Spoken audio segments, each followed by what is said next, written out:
Welcome everyone, and thanks for joining us for what should hopefully be a great day's cricket in this World Cup competition. And it's really hot out there today. I must say I'm glad to be in the commentary box and not sweltering out there in the middle.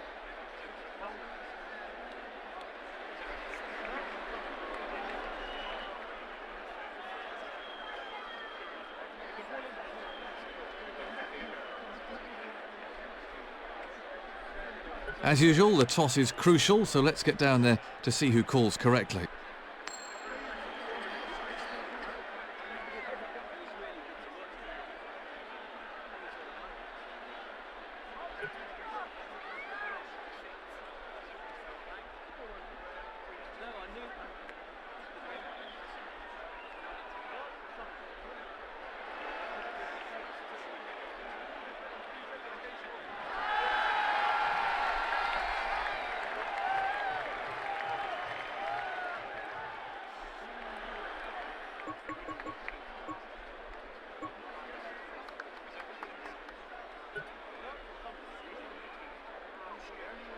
With me in the commentary box is David Gower. Let's hear David's views on the pitch. Well, Jonathan, it's going to be hard to keep the score down on this wicket. It's flat and true with not much in it for the bowlers. It could be hard work in the field for whichever team loses the toss. Well, what's the umpire going to say? He's gone for nothing. Right in front, no arguments there. He's heading back to the pavilion rather quicker than he would have hoped. Let's take a look at the slow motion replay.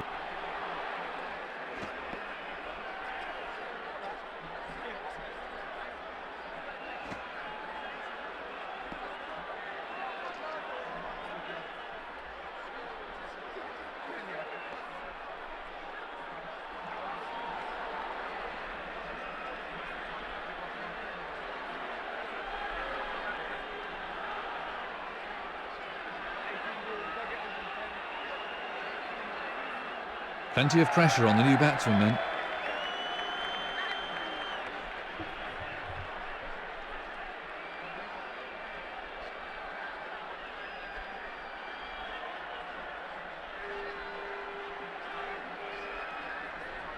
How do you rate Ricky Ponting as a batsman, David? Well, I think Ricky Ponting's a great player. I mean, he's always looking to come forward first. That's out. He'll be angry at himself for giving away his wickets so cheaply. This was how the innings ended.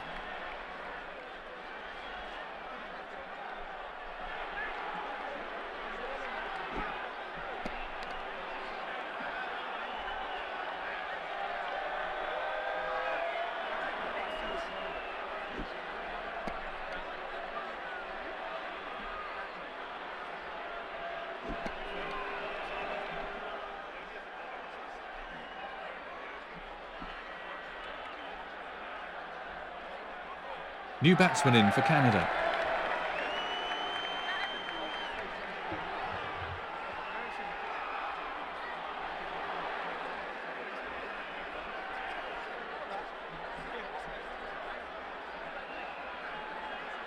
Technology has slowly crept into the game, but it still causes great debate, doesn't it, David? Are there any additional areas of the game that could benefit from the use of modern technology in a similar way to the use of the third umpire and slow motion replays have improved the accuracy of run-out decisions? And if so, what do you think the downsides would be? Well, I guess there'll be a temptation soon for people to start saying, why don't we use Hawkeye to help umpires with LBW decisions and all the other things that Hawkeye can show you, which I'm almost tempted to say, yes, go with it. On the other hand, Hawkeye is not yet 100%. There are times it doesn't quite function, and it can be human error, it can be just a technical glitch. They won't like me saying that, but it's not 100% quite yet. Gone for a duck. That was right out of the top drawer. He's heading back to the pavilion with no runs to his name. And from another angle,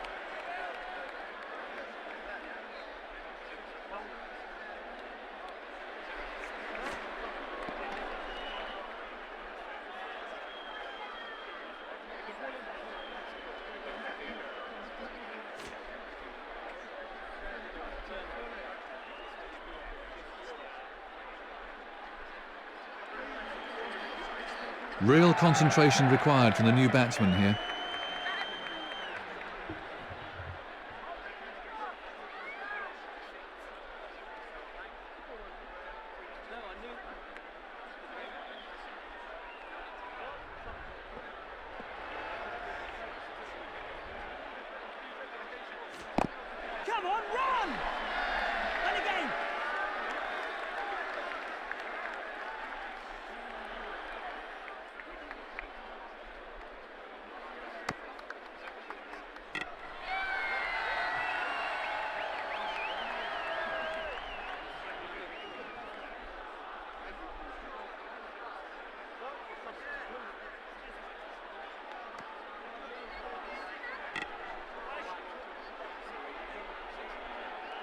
off the mark.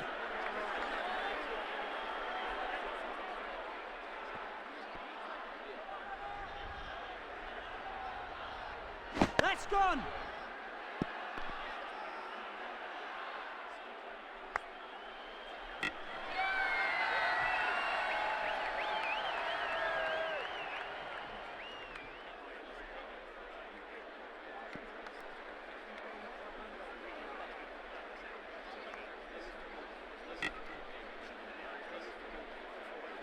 4 runs from the over. Pollock to start a new over.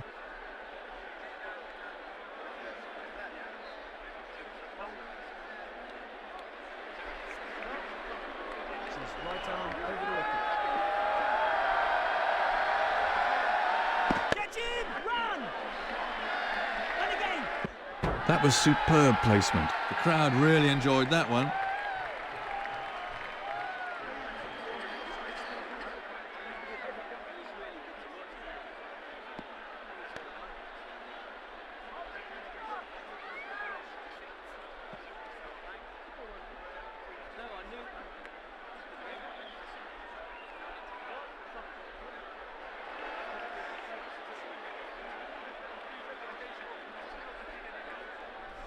People have always wondered why the white ball was introduced into the limited overs game. Was this purely an aesthetic choice based on creating another distinction between Test and one-day cricket? Or was it a clearly thought-out, practical decision, do you think? Well, the white ball was a very straightforward thing. To play cricket at night, you needed something you could see. What they found, which was interesting, was that the white ball seemed to be easier to see as a batsman anyway, during the day as well. It wasn't just at night where obviously you need that sort of light-coloured ball. And of course what followed on from that was that they then realised that they had to change the clothing as well, because it was a nightmare for someone, say, fielding at cover where the ball was hit hard at them. And just at the crucial moment, the white ball got lost against white clothing. So in-come coloured clothing, then there was a nice contrast between the white ball and the coloured clothing. You didn't see fielders losing the ball in the same way. Now we're all very used to it. Now, of course, you've got the great chance for all the balls to keep changing their strips and make a bit of money out of that as well. So the game moves on.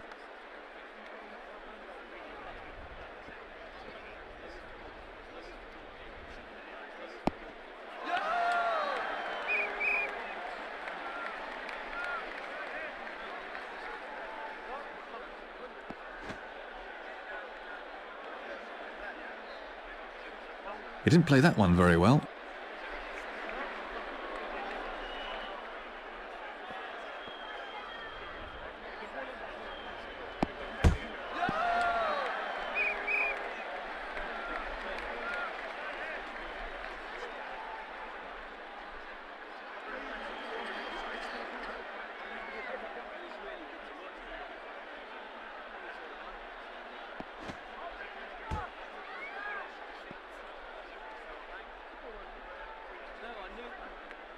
Pollock's been impressive in this over so far.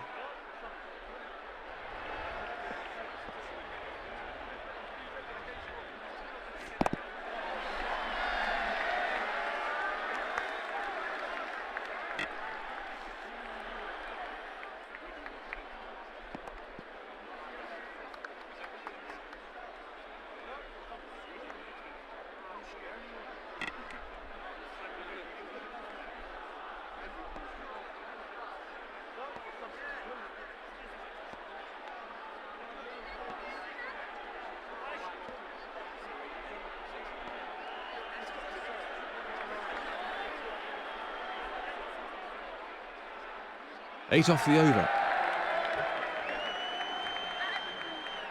The quick bowler to start a new spell.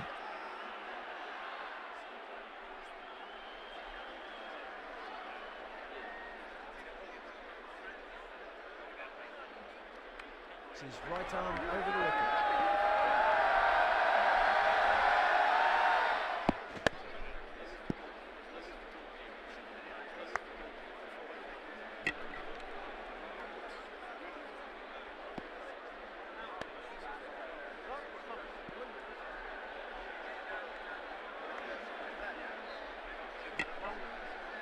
David, I'd be interested in knowing your views on the importance of Harold Larwood in creating the furore and the diplomatic rift between England and Australia during that infamous 32-33 series, it's been suggested that leg theory wouldn't have had anything like the impact if it hadn't been for the real pace and accuracy that Larwood possessed. Would you agree? Pace in any era is uncomfortable for a batsman. No batsman really likes facing absolutely deadly quick bowling.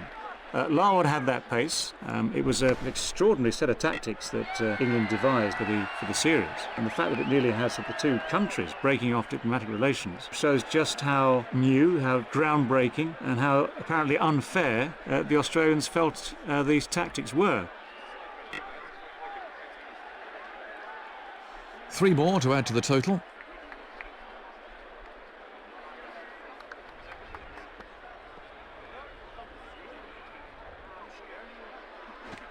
Well, what's the umpire going to say about this one?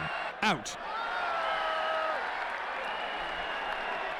It's a batsman's nightmare seeing that finger go up. Let's have a look at that in slow motion.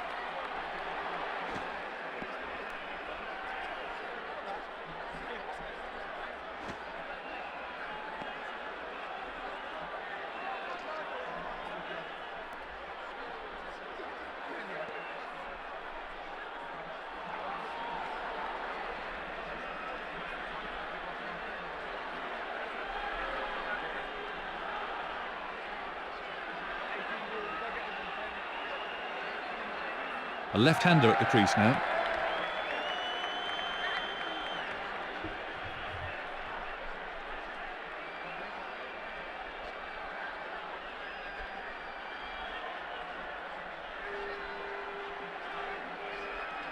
Do you have any recommendations about how to deal with reverse swing, David? Well, I reckon reverse swing is just like what you might call normal swing.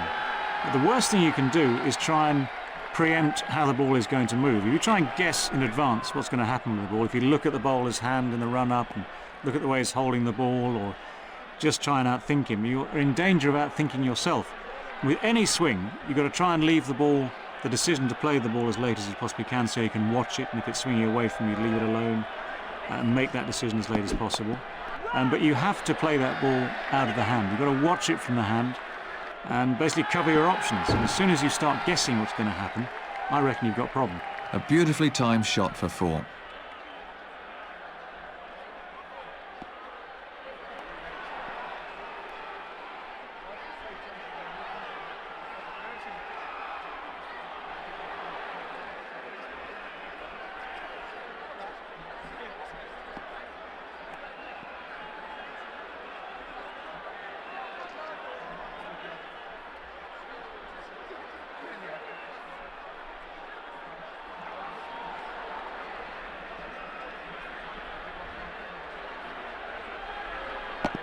Not particularly well timed.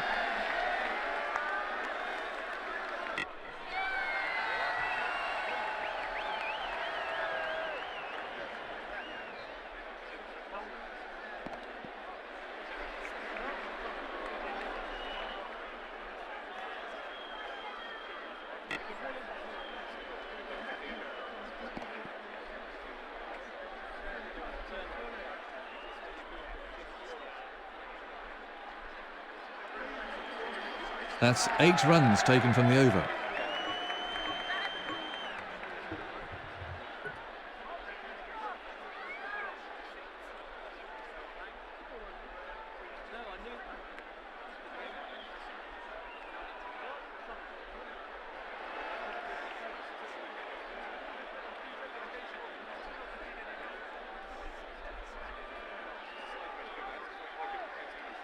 His right arm over the wicket.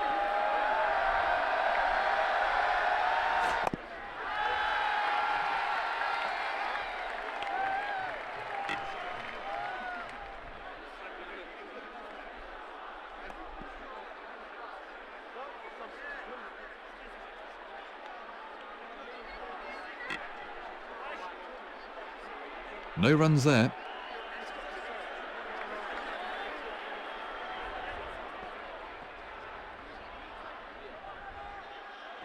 Top bowling.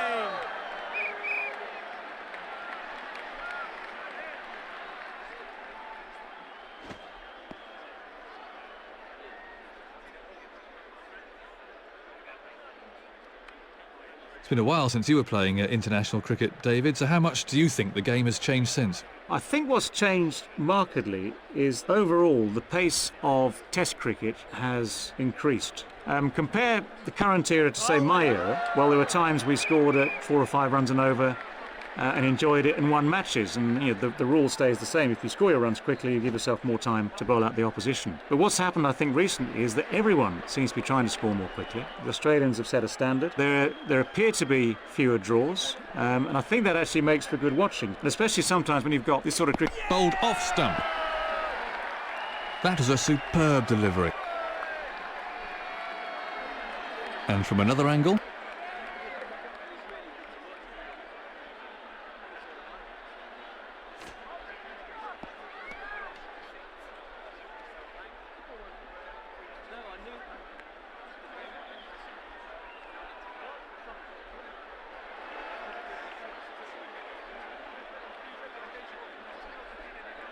Plenty of pressure on the new batsman then.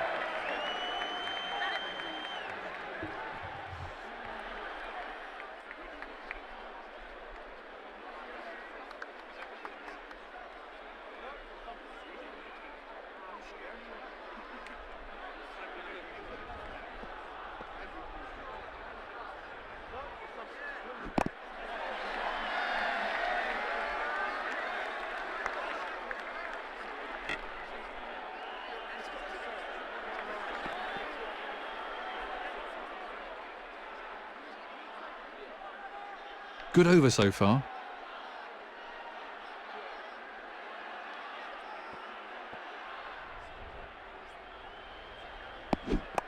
Run! Keeper's in!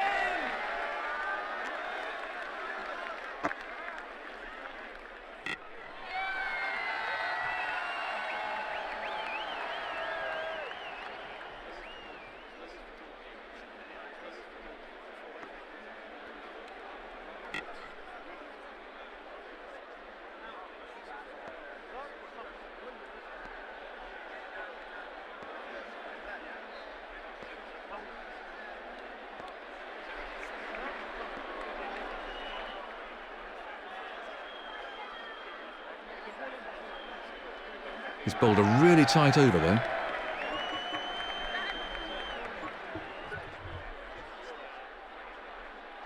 Peterson to start a new spell.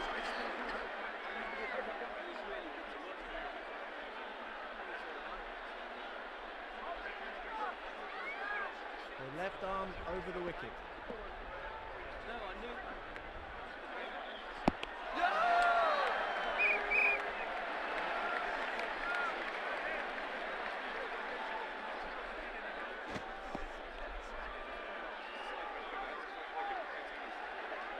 Impressive bowling there.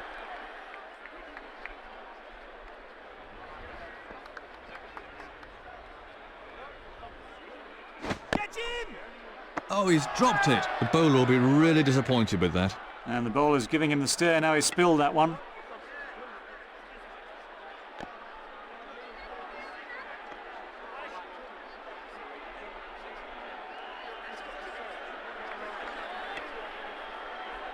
No runs scored.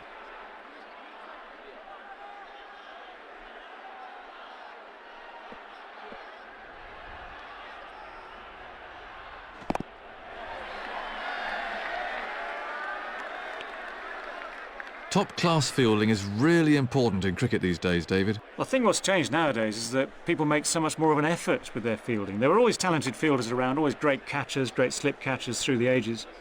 But now everyone's expected to be a top-class catcher, a top-class thrower, quick in the field. You've got this sliding tackle, stop and turn, all the rest of it, which I don't always believe in. But fielding is really, really good nowadays, and of course it's so vital in supporting your bowlers. And it's so important, isn't it, when you get so many close matches, that you can make all the difference with a couple of good stops as to whether you win or lose the match.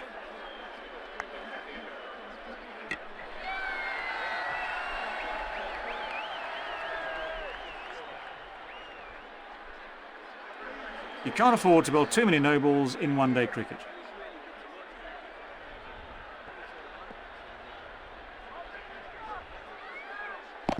Yes!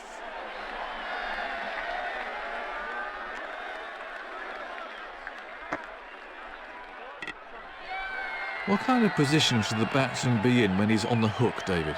Well, I think the first thing with the hook shot is to get that back foot across and back. So many batsmen just, as it were, swivel on the back foot without really moving. But if you play it properly, there's a definite movement of that back foot into position. A bit like Ian Chappell, who was admittedly one who used to set himself for the hook, but he got right back and across and in position to get that ball away. It gives you just that little split second more to play the shot. And if possible, if you can keep your balance, so you're not sort of falling away to the offside as you play it, then you've got a better chance of keeping the ball down as well.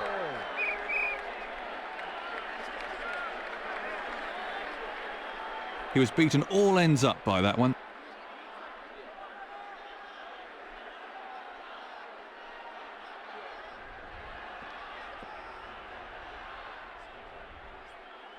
Get him! He might have got a hand to that, but he couldn't stop it. He'll be gutted to have put that one down. The fielding team really cannot afford to spill catches like that.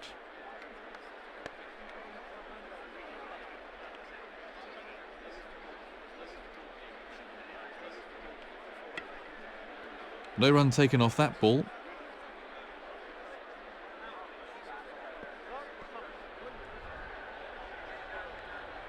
That's gone!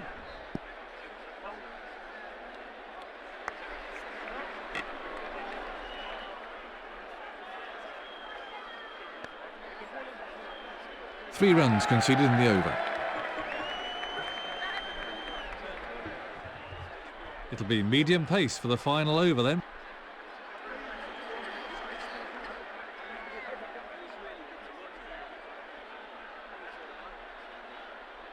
His right arm over the wicket.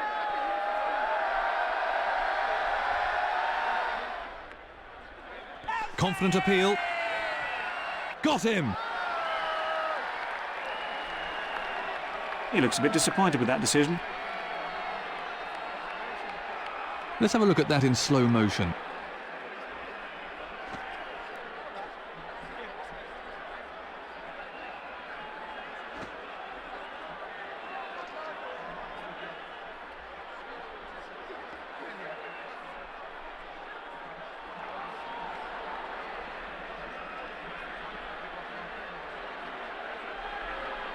The new man in can't afford any lapses in concentration here.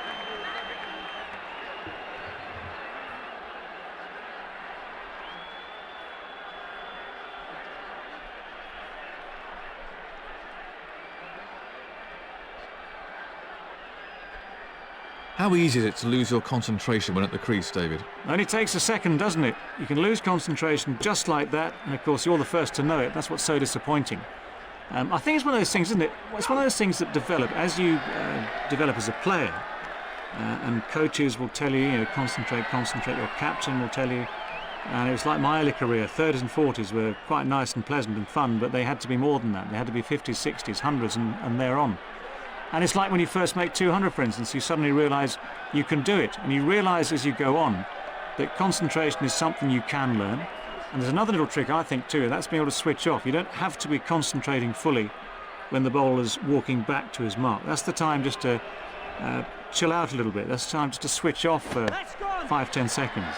And then when he starts to come in at you, you focus on the bowler, focus on the ball, especially in his hand, watch that closely. And that's all you need to look at.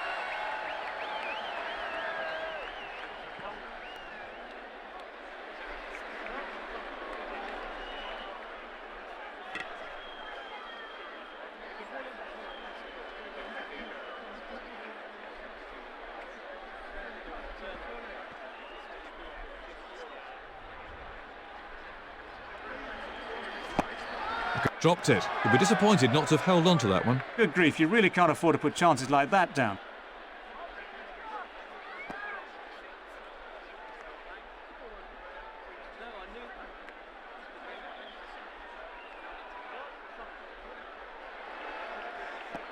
No runs there.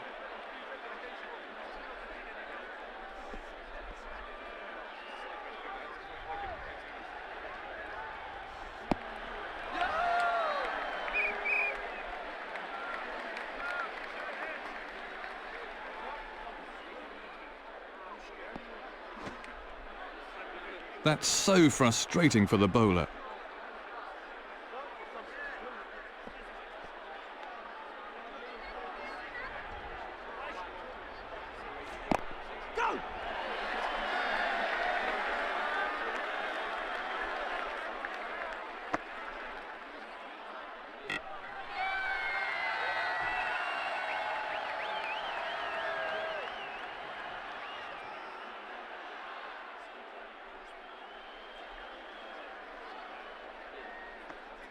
That brings the innings to a close.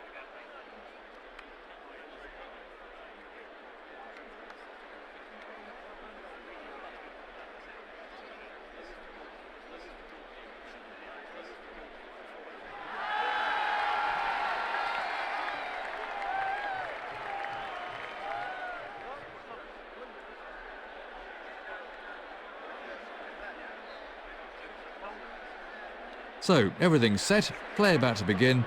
Let's join the action.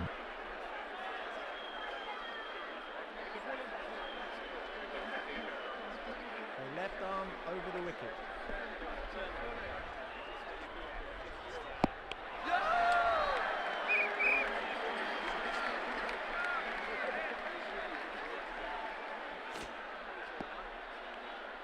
No run there.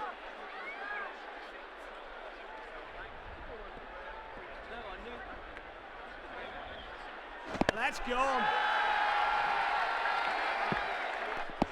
Fortunate to be off the mark with a boundary, but that could easily have ended with a long walk back to the pavilion for a duck. He was onto that in a flash.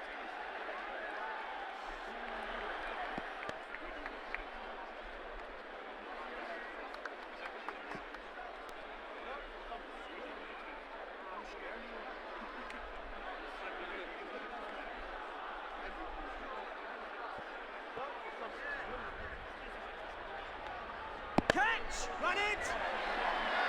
Gone!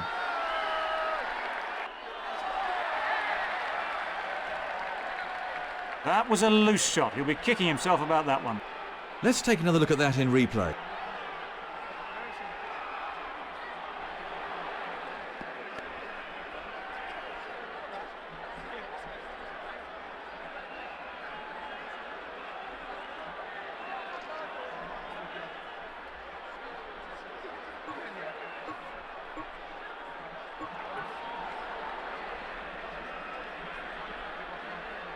So, new South African batsman on strike.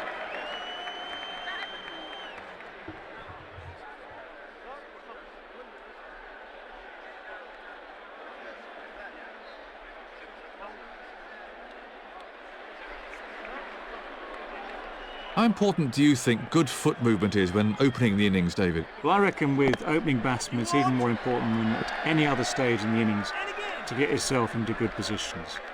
And that means if the ball is short, obviously getting back into the right position, if it's up there, getting forward in the right positions, all obvious stuff. It's all in the coaching manual. But it's not so easily done, is it, when you're out there and the ball's coming at you at 90 odd miles an hour and maybe swinging a bit and doing things off the seam as well. So for them, it's the toughest part. But once you get through it, of course, once you're set, then it all gets easier. You can't afford to lose wickets like that in top-class cricket. He's getting a polite round of applause as he makes his way to the pavilion.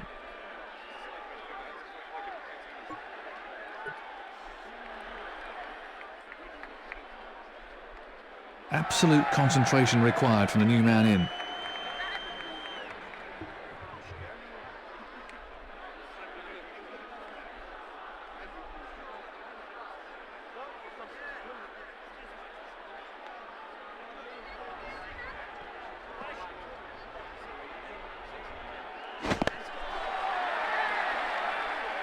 That was a superb catch by the person in row M. He really struck that with some force.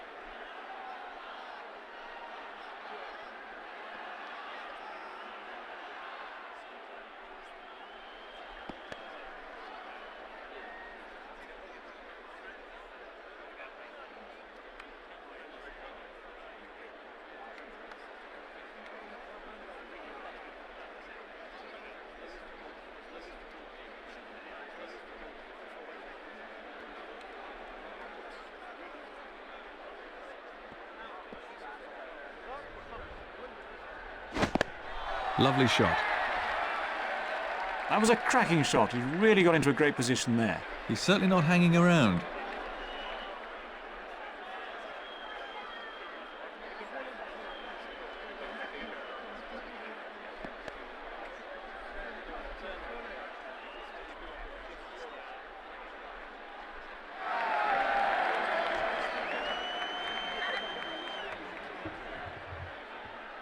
The off-spinner to start a new spell.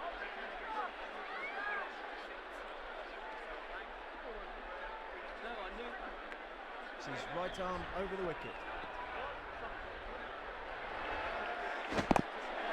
Yes! And again!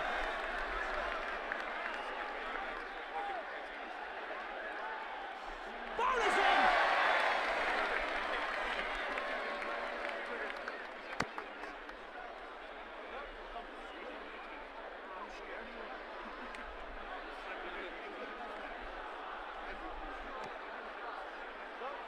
Three more onto the scoreboard.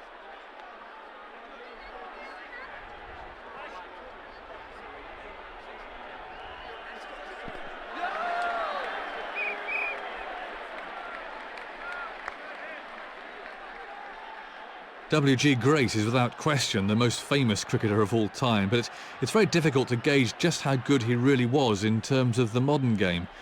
Considering that batting technique has moved on since his day, but pitches have improved considerably, how do you think the great cricketer would have got on in the modern day? Well, I think this is one of the great it doesn't really matter questions of all time. Everyone in an era has to cope with the opposition in that era, and you make your reputation in your own particular era. Grace would have still been a fine player today. He would have come up a very, very different route. He wouldn't have been as autocratic as he was in his day, because he wouldn't have been allowed to. The fact that he might have been made to train, he'd have probably lost a bit off the belly. He wouldn't have been the character at all, but he would still have been a pretty good player. It's like saying, how many runs would Bradman have got in the current era? Well, he might not have averaged 99 point whatever it was, but he would have still been a mighty fine player. You've got to say that the greats from any era, I'm sure, would have had the natural talents and the mental talent to be able to carry on doing it for great periods of time. Those talents would still have held good in any era.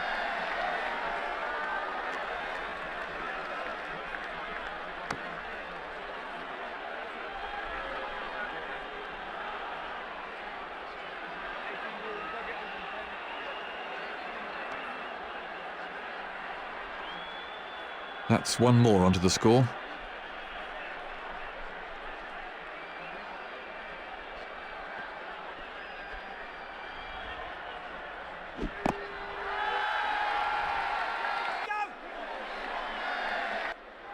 Once it beats the fielder on this outfield, it races away. That was a really classy shot.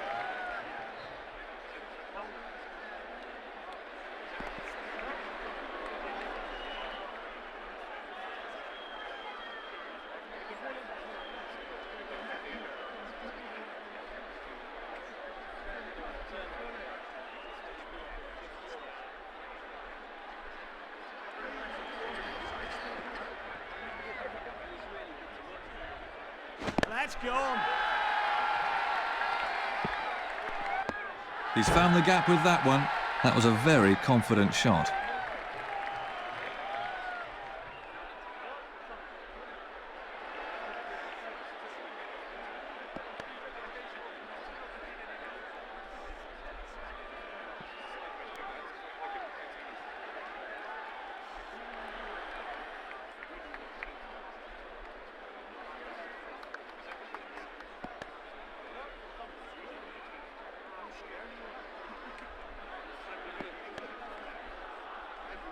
It's all over.